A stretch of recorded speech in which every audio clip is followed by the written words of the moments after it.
mungkin ke Dr. Hafaz tadi yang asianotik sudah ya.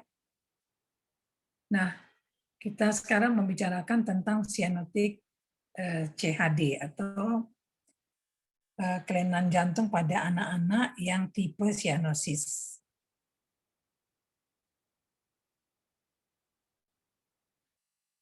Baik.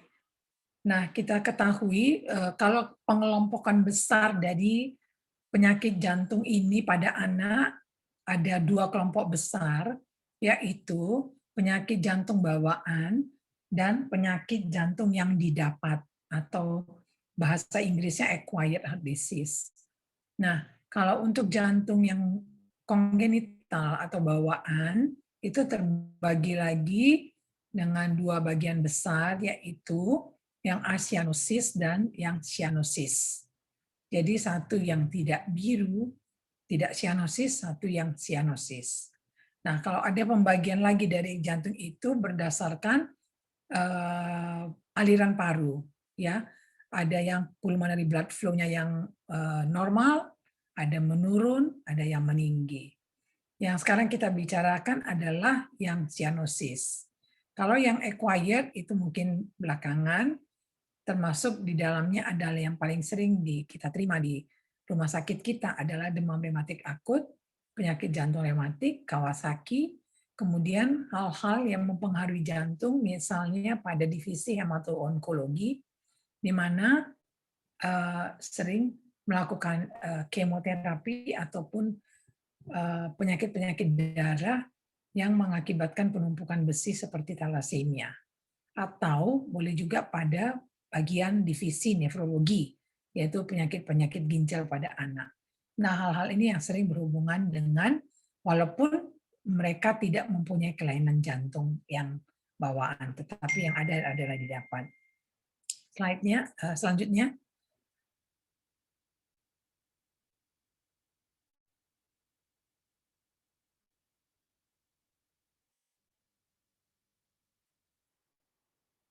Halo?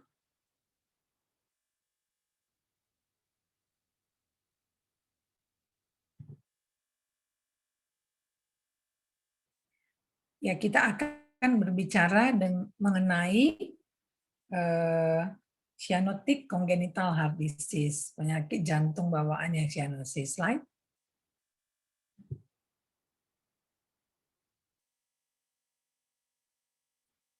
Kasihan sinyalnya jelek ya dari saya ya. Ya, baik. Nah, kalau kita bercerita dengan incidence ya, definisi incidence adalah kejadian yang baru ya, jumlah pasien baru selama kurun waktu 1 tahun. Ya, dalam periode waktu tertentu ya, bisa 1 tahun, 2 tahun, 5 tahun. Ya, tapi kalau prevalence itu adalah untuk jumlah pasien yang baru dan lama. Nah, ini insiden dari penyakit jantung bawaan. Kalau yang sianosis ini dalam setiap 1000 kelahiran hidup, kira-kira 8 sampai 10 bayi akan menderita kelainan jantung bawaan yang sianosis. Dan diperkirakan insidensia penyakit jantung bawaan ini setiap tahunnya adalah 50.000 kasus. Slide. Etiologinya bermacam-macam penyebabnya ya. Yang menyebabkan penyakit jantung bawaan sianosis ini bisa genetik, yaitu berkisar 10%, yaitu kelainan kromosom, kemudian monogenik, kemudian lingkungan, dan multifaktor yang paling banyak. Jadi sampai saat ini memang kita tidak bisa menentukan kelainan penyebab yang pasti dari terjadinya penyakit jantung bawaan ini, baik dia sianosis maupun asianosis, karena lebih banyak multifaktor. Tidak ada satu faktor pun yang tunggal yang menyebabkan terjadinya kelainan jantung bawaan ini. Slide.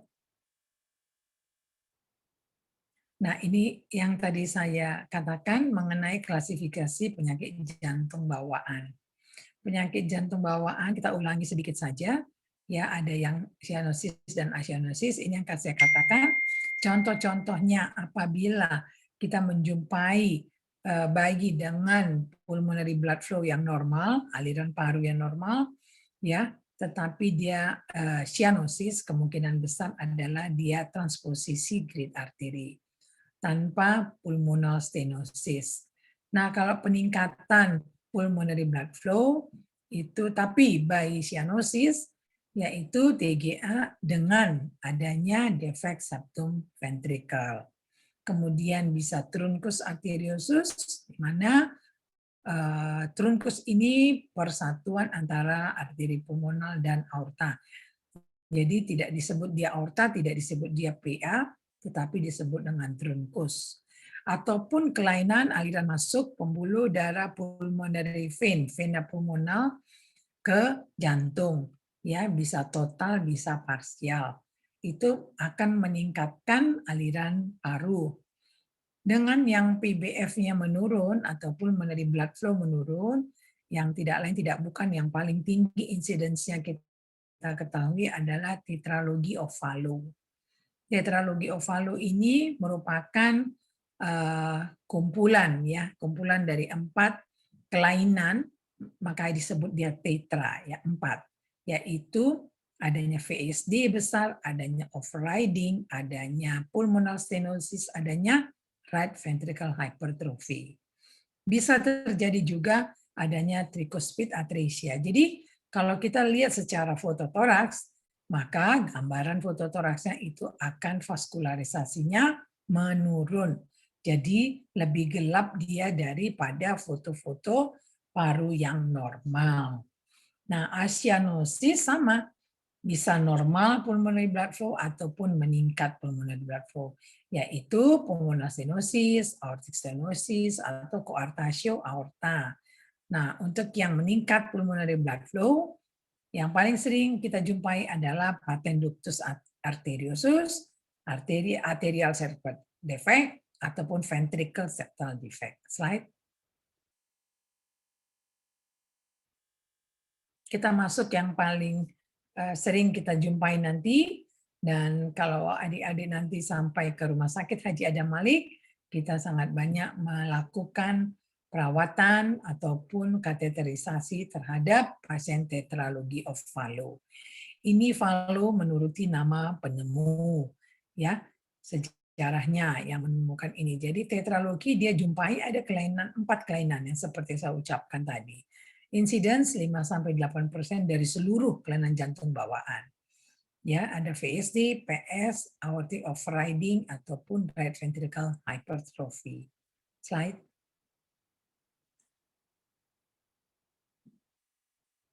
Nah, kalau kita lihat kelainan-kelainan tersebut, kita bandingkan seharusnya memang ada yang normal di sebelah kiri ya. Tetapi tetralogy Fallot kita bisa lihat sama-sama adanya VSD ya.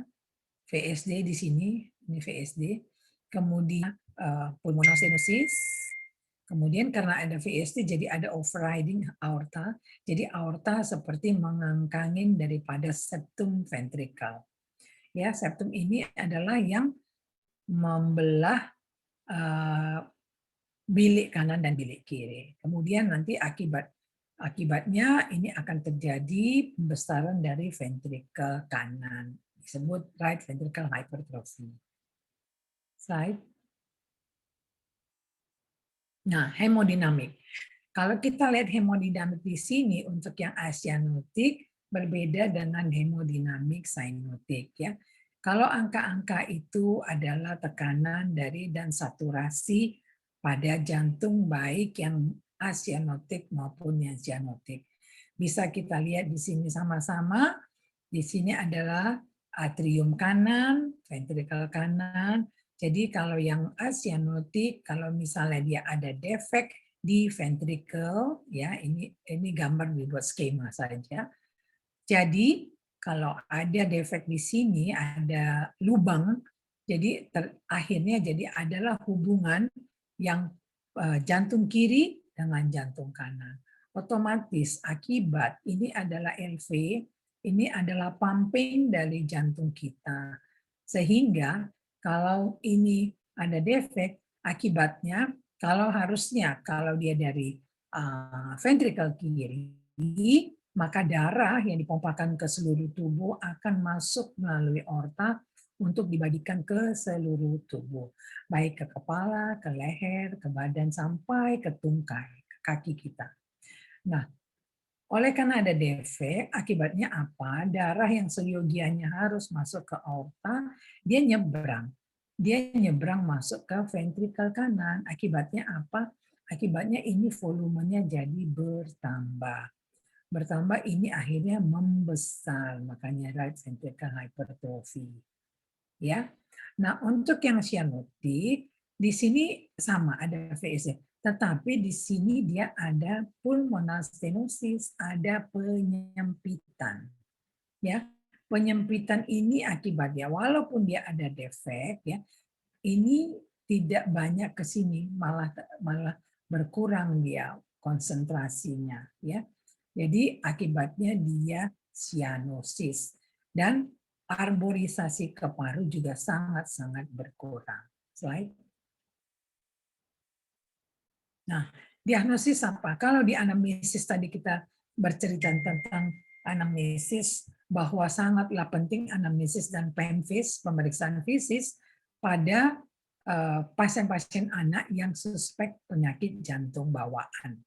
Nah, dari anamnesis kita akan mendapatkan cerita dari ibu atau ayahnya bahwa anak saya ini, anak kami ini sering mudah lelah, atau kalau lelah sedikit dia sering jongkok, ya istilahnya dia menjongkok melipat lutut ke dada. Jadi akibatnya dia mengakibatkan untuk mencegah cyanosis yang berlama-lama. Nah, tampilan anak-anak ini kita akan lihat dia sering jongkok, dari ceritanya biru, kemudian jari-jarinya kelihatan jari tabuh, ya tabuh seperti drum dia, jadi clubbing. Jadi secara fisik diagnostik kita akan jelas melihat kelainan-kelainan yang ada kita sebutkan sekarang pada pasien tetralogi of Fallot. Ya. Kemudian apa kita akan mendengarkan suara atau bunyi jantung duanya seperti tunggal. Kemudian ejection systolic murmur kita jumpai pada pasien ini. Slide. Nah, kita akan mendengarkan ejeksi sistolik murmur ya. Ini adalah daerah yang akan kita dengarkan. Nah, ini menunjukkan kalau ini S1 atau suara jantung 1 ini, kemudian dia akan P2 itu jantung 2 suara yang ini ringan ya. Jadi bentuk daripada lapis atau apa ini ya namanya ya, itu akan membesar dan kecil. Tetapi kalau yang severe atau moderate, dia lebih jelas kita dengarkan. Oh, akibat apa ini? Akibat adanya pulmonal stenosis. Slide.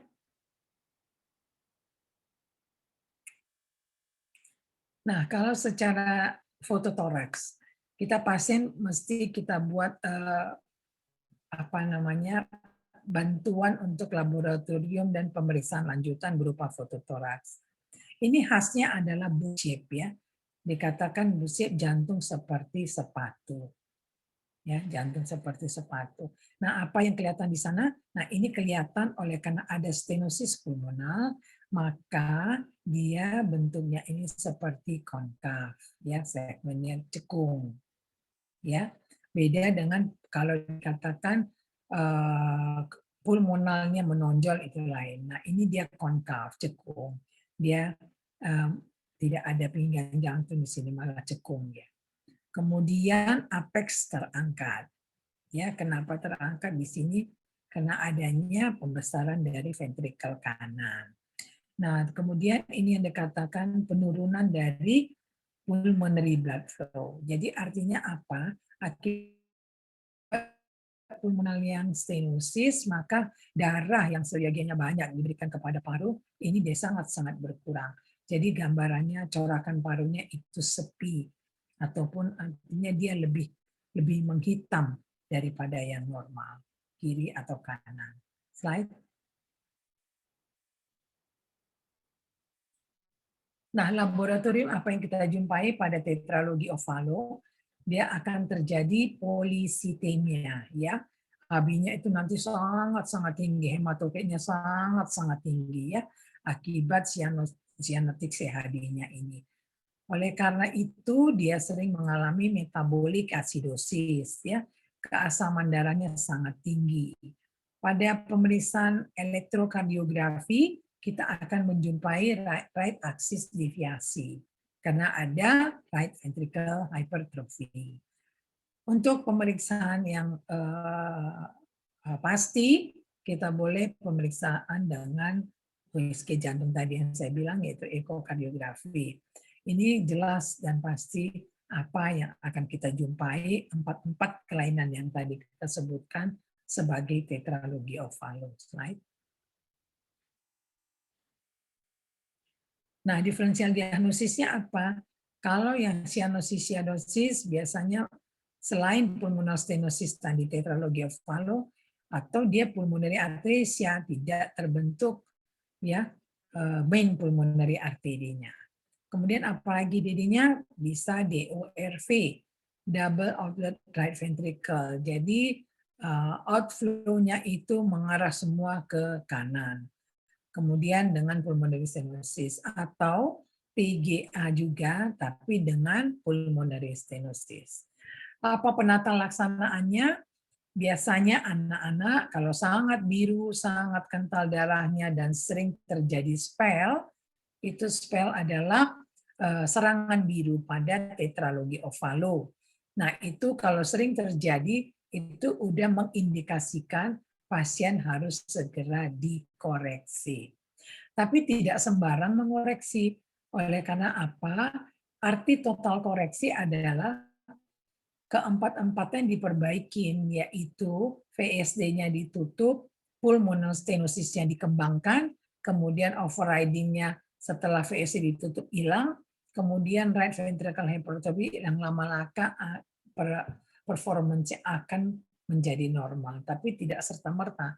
Jadi apa yang kita lihat, kalau sudah terjadi sangat cyanosis, maka kita akan melakukan biasanya kateterisasi. Untuk apa?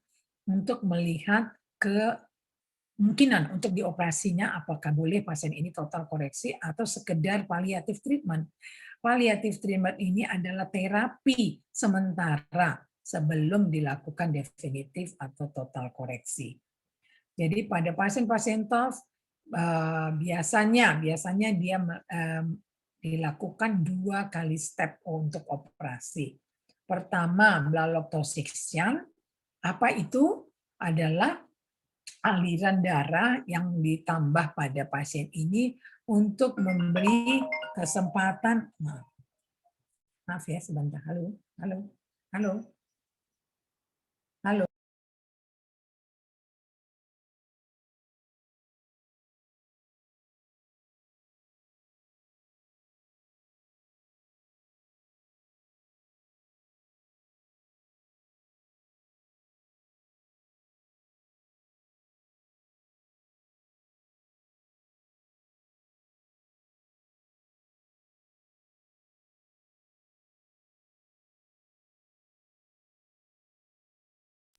Maaf ya. Jadi blaloktoxixian. Jadi kita membuat aliran atau menambah aliran yang baru untuk mengurangi biru dari pasien tersebut. Ya. Jadi diberikan aliran yang seperti adanya aliran yang diberikan ke paru-paru. Jadi langsung diambil ditambahkan untuk memberi nutrisi kepada paru-paru atau pembuluh darah paru agar dia berkembang. Nah, kemudian selanjutnya apa? Biasanya 1 tahun atau 6 bulan sampai 1 tahun, kalau di eko kelihatan tulang mengembang, maka dilakukan total koreksi.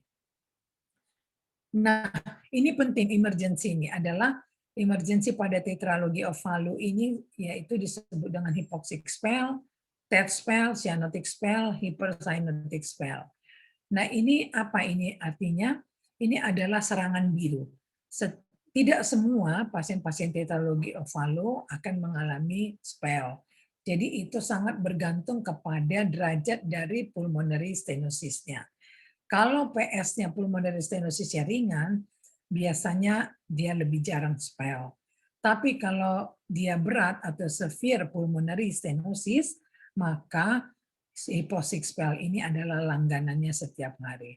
Nah, kalau sudah terjadi hypoxic spell, kita yang paling takutkan dia akan bisa mengalami kematian, ya.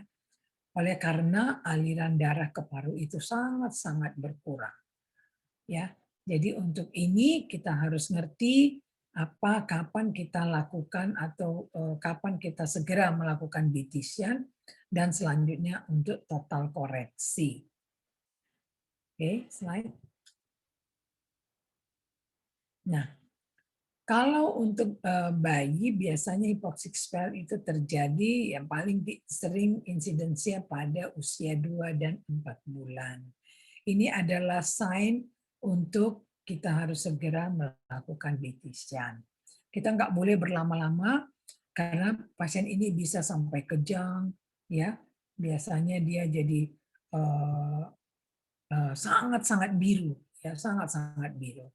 Nah, karakteristik spell ini apa? Bisa kita lihat dia biasanya hiperno, biasanya karena kok nangis yang terlalu lama sampai dia sianosis betul, ya. Terus kalau kita mendengarkan stetoskop, murmur yang tadinya kita lihat ada ejeksi sistolik jadi hilang, ya, atau berkurang, ya. Kemudian kalau dia sampai berat spellnya, serangan biru ini bisa terjadi kejang, kemudian ada CVA, kemudian bisa terjadi kematian. Slide.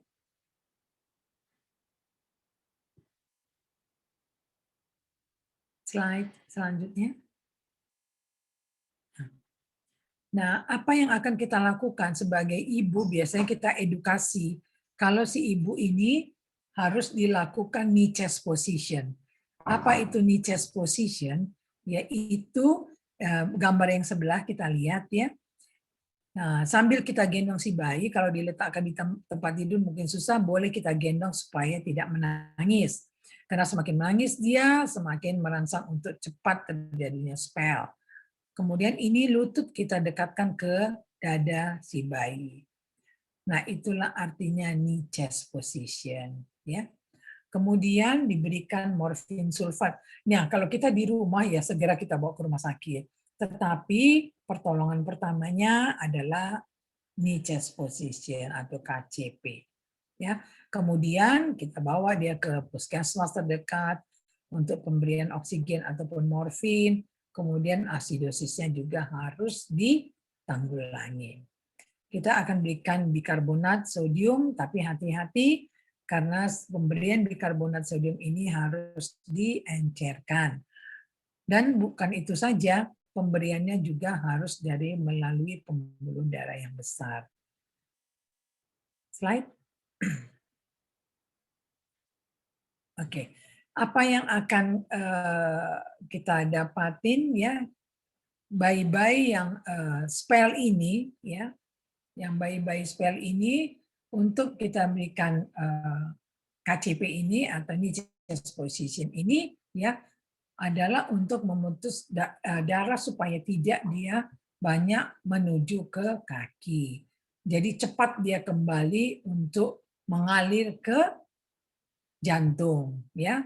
Jadi dia tidak spell lagi. Itu tujuan knee chest position ini, ya. Nah, apa-apa saja obat-obat yang bisa kita berikan kepada pasien ini? Bisa kita berikan phenylephrine, ketamin, dan paling cepat itu paling sering kita pakai adalah propranolol injeksi. Slide.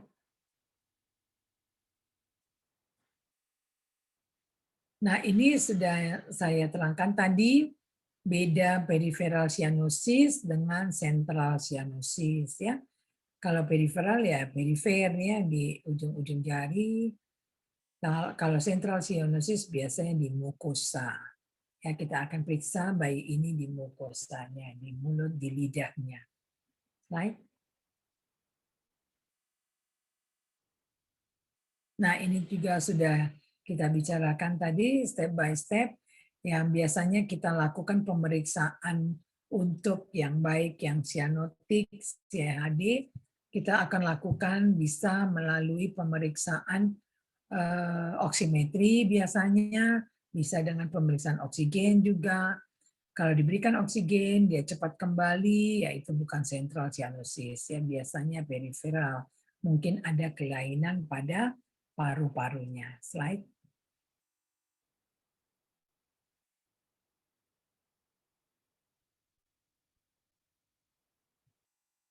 Slide Hasian.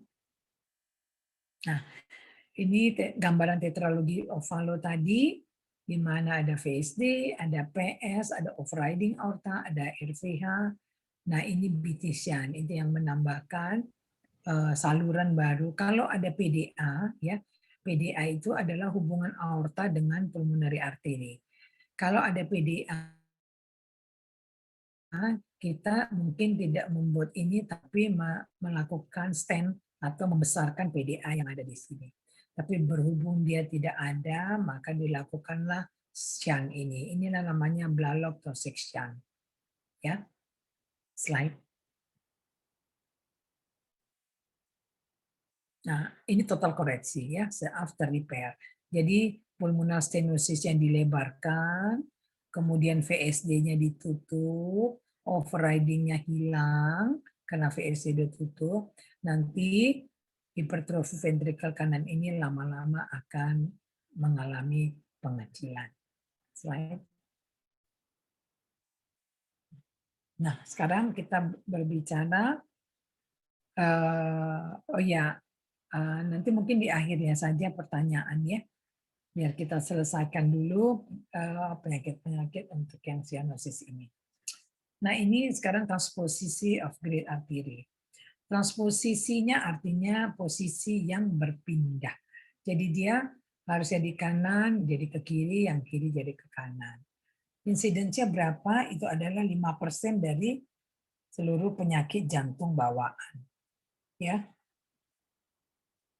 Ya, secara anatomikal dia pembentukan dari truncus septum itu mengakibatkan perubahan harusnya dari ventrikel kanan yang keluar itu adalah pulmonary arteri pulmonalis. Nah, ini terbalik. Nanti dari ventrikel kanan yang keluar di sana adalah aorta. Sedangkan dari ventrikel kiri yang keluar malah sebaliknya, arteri pulmonalis. Jadi ini yang disebutkan transposisi.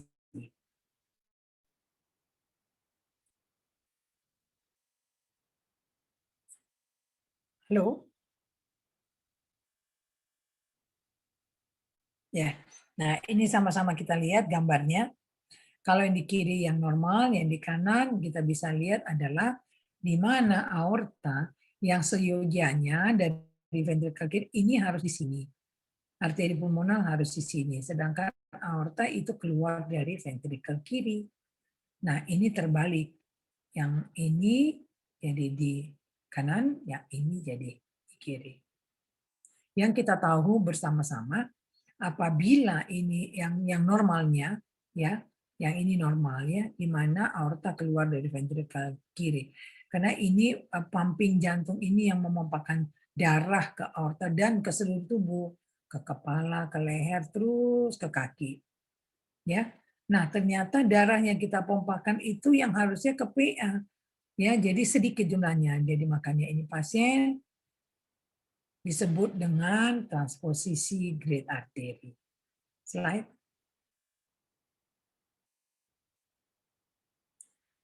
Nah, dikatakan kalau kita tahu mengenai hubungan seri dengan paralel itu seperti baterai ya. Ya, ada yang seri, ada yang paralel ya. Yang normal itu kita itu dari paru-paru masuk ke serambi kiri, bilik kiri, masuk ke aorta, masuk ke seluruh tubuh, masuk kembali ke jantung. melalui vena cava inferior superior, dia masuk ke ventrikel kanan, atrium kanan. Dari atrium kanan masuk ke atrium kiri, nah langsung ke arteri pulmonalis. Nah di sini diberikan menjadi darah yang kaya akan oksigen sesudah di paru-paru. Nah, apa yang terjadi pada TGA? Dia menjadi yang paralel. Jadi habis dari tubuh dari RA, dia masuk ke RV, terus ke O, dia terus ke tubuh lagi. Nah, begitu juga yang dari paru. Nah, inilah disebutkan hemodinamik TGA. Jadi seperti baterai yang paralel. Ya, slide.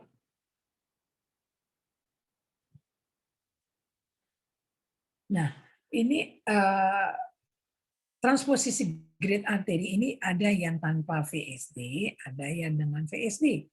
Nah, kita lihat kalau dia ada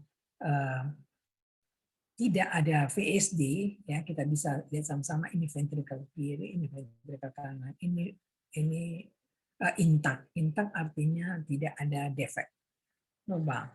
Jadi apa yang kita dapatin tidak oksigennya sangat rendah, ya. Kita bisa lihat sama-sama ini 45% saja kalau tidak ada ini. Tapi TGA yang ada VSD ya bisa terjadi percampuran dia darah yang baik, yang bagus, ya mengakibatkan dia menjadi tinggi saturasi oksigennya. Ya, kalau yang adequate mixing itu harusnya yang dengan adanya VSD. Right? Halo? Ya. Nah, begitu juga TGA dengan large VSD ataupun VSD dengan PS. Kalau yang ada kita lihat di sini yang ada VSD-nya yang mixingnya itu setingkat dengan VSD.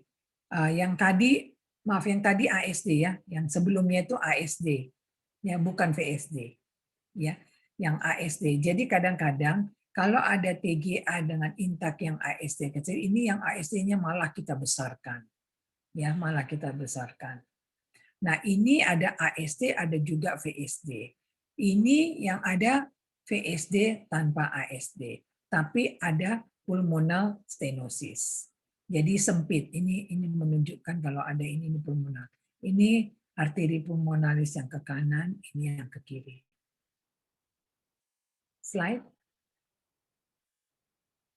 Nah, ini TGA ini ternyata paling sering dijumpai pada anak laki-laki.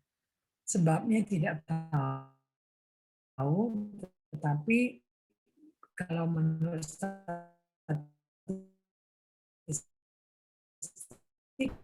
kita banyak menjumpai pada laki-laki kecil atau prematur normal atau mengenai sianosisnya dia akan bervariasi mulai dari yang ringan sampai yang sangat berat, sangat biru. Kita akan menjumpai suara jantung 2 yang kuat, kemudian kalau murmur itu bervariasi. Bisa halus sampai ada pansystolik murmur ataupun continuous murmur tergantung ikutannya. Bisa TGA dengan VSD ataupun dengan PDA ataupun dengan pulmonal stenosis. Slide.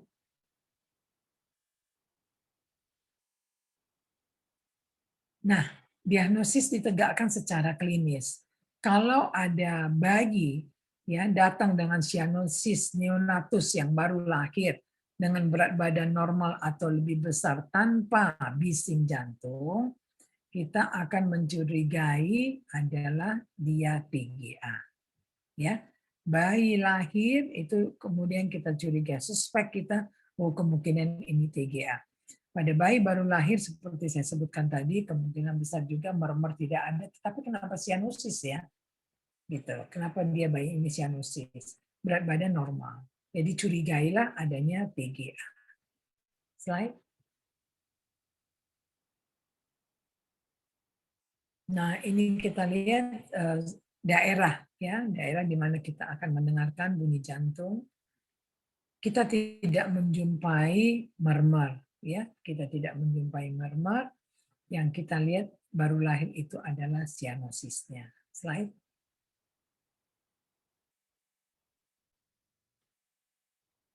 Untuk fototoraks apa yang khas ya? Yang khas sekali itu egg on site ya.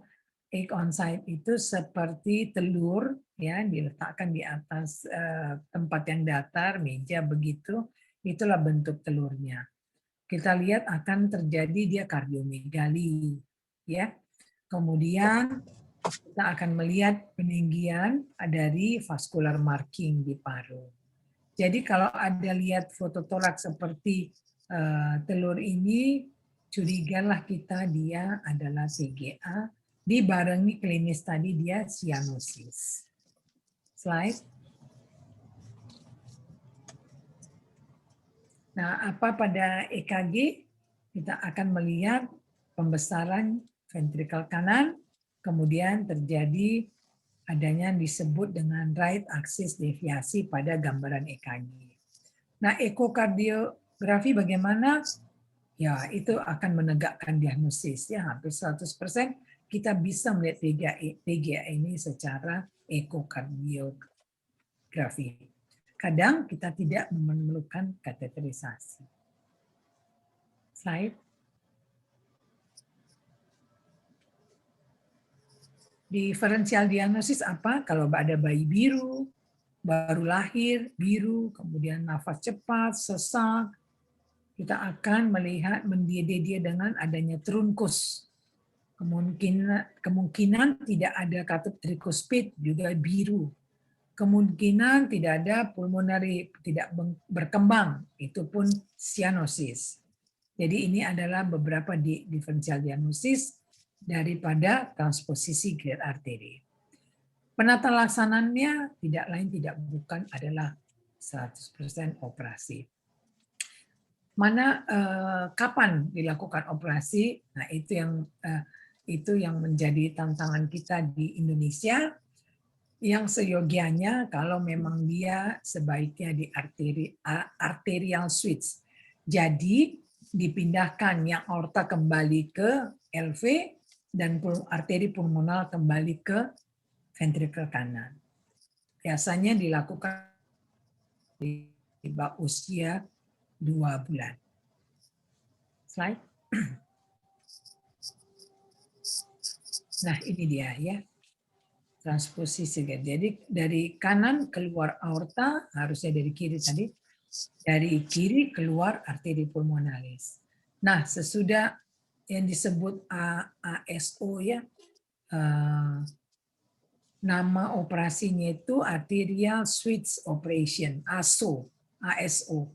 Ya, jadi yang PA tadi di apa namanya dipotong ini disambungkan ke sini, ini dipotong disambungkan ke sini. Slide. Nah, itu kita tadi bicara dengan yang sianosis. Sekarang yang disebut dengan duct dependent lesion. Apa-apa saja penyakit daripada jantung bawaan ini yang tergantung dengan ductus. Itu artinya. Nah, ini disebutkan merupakan critical congenital heart disease. Seperti saya cerita. Halo? Ada. Halo? Ada masalah? Kairi boleh di-mute. Oh ya, maaf. Paling baik kita sambung kembali. Jadi apa-apa saja kalau ditanya apa-apa saja critical congenital heart disease. Jadi itu berarti yang critical itu adalah lesiasi jantung yang tergantung ductus itulah. Apa-apa saja itu ya ada yang duct dependent terhadap sirkulasi paru. Misalnya apa? Tetralogi Ovalu dengan PS atau pulmonary atresia. Kemudian pulmonary atresia sendiri, kemudian tricuspid atresia. Artinya ketiga jenis kelainan atau anatomi jantung ini sangat bergantung kepada ductus. Jadi biasanya dia ada PDA yang bisa membantu atau menambah aliran darah ke paru. Kemudian apalagi yang tergantung dari sirkulasi sistemik, yang tadi sirkulasi paru. Yang sirkulasi sistemik apa? Itu yang disebut dengan hypoplastic left heart syndrome, HLHS. Nah ini paling sering kita jumpai sebenarnya. Cuman nggak bisa kita operasi segera, jadi bayi meninggal. Ya, jadi dia tergantung kepada sirkulasi sistemik. Atau apa? Mitral atresia. Mitral atresia itu apa?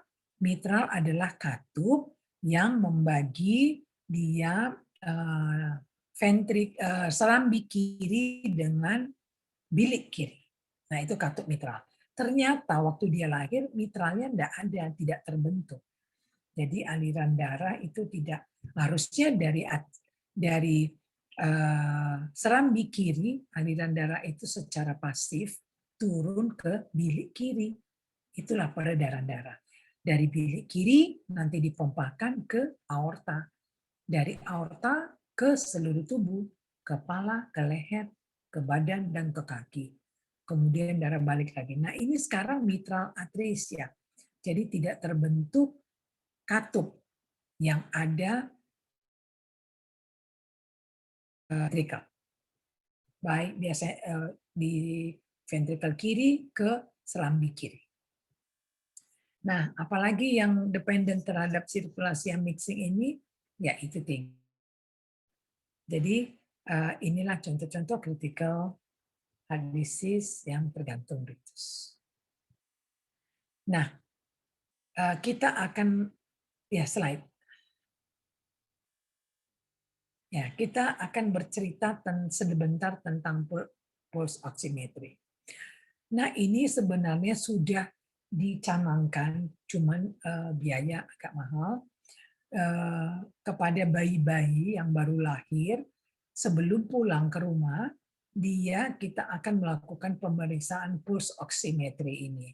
Untuk apa? Untuk mencegah atau mengetahui secara dini apakah bayi-bayi kita ini mengalami critical heart disease, ya, yang critical, penyakit jantung bawaan yang kritis. Jadi apa yang kita lakukan? Dia ada alatnya. Jadi alatnya ini ada yang ditempelkan di jari, ada yang dibalut ya untuk melihat saturasi oksigen si bayi sebelum pulang ke rumah. Nah, apa yang kita dapatkan?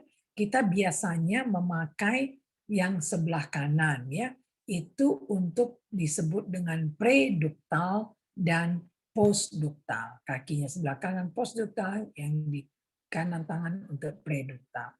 Jadi kita akan menilai berapa sih saturasi oksigen yang ada di tangan ataupun kaki bayi ini. Ya, jadi kita akan selalu melakukan. Jadi ini sudah dicanangkan sebetulnya, kita punya pulse oximetry ini yang sangat banyak membantu kita, dan sampai saat ini belum bisa disediakan oleh pemerintah untuk di seluruh rumah sakit.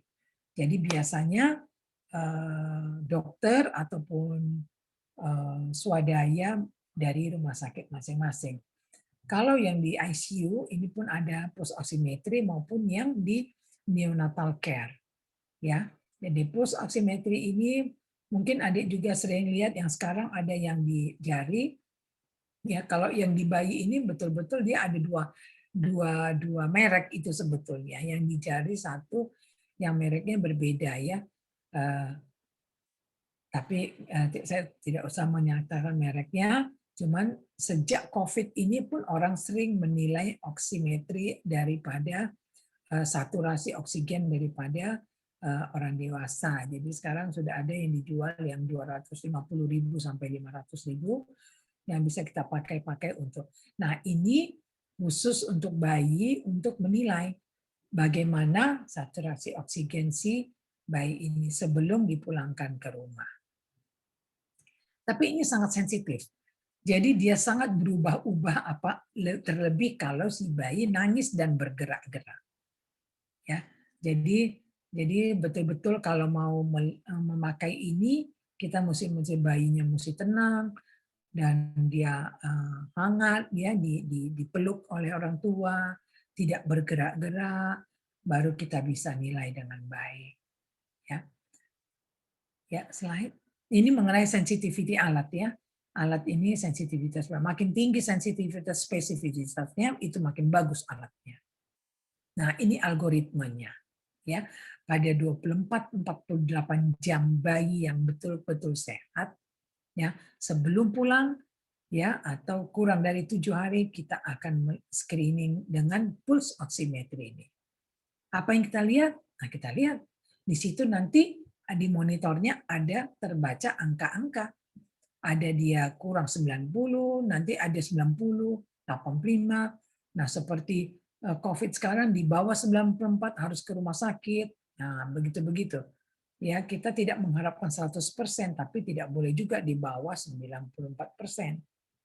Nah, inilah algoritmanya. Yang screen positif, yang screen ini diwarnai. Jadi tidak boleh kurang dari 95.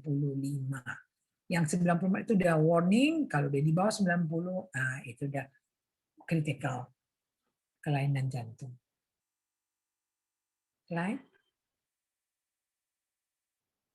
Baik, jadi itu kita canangkan, semoga nanti pulse oximetry ini bisa dibagikan ke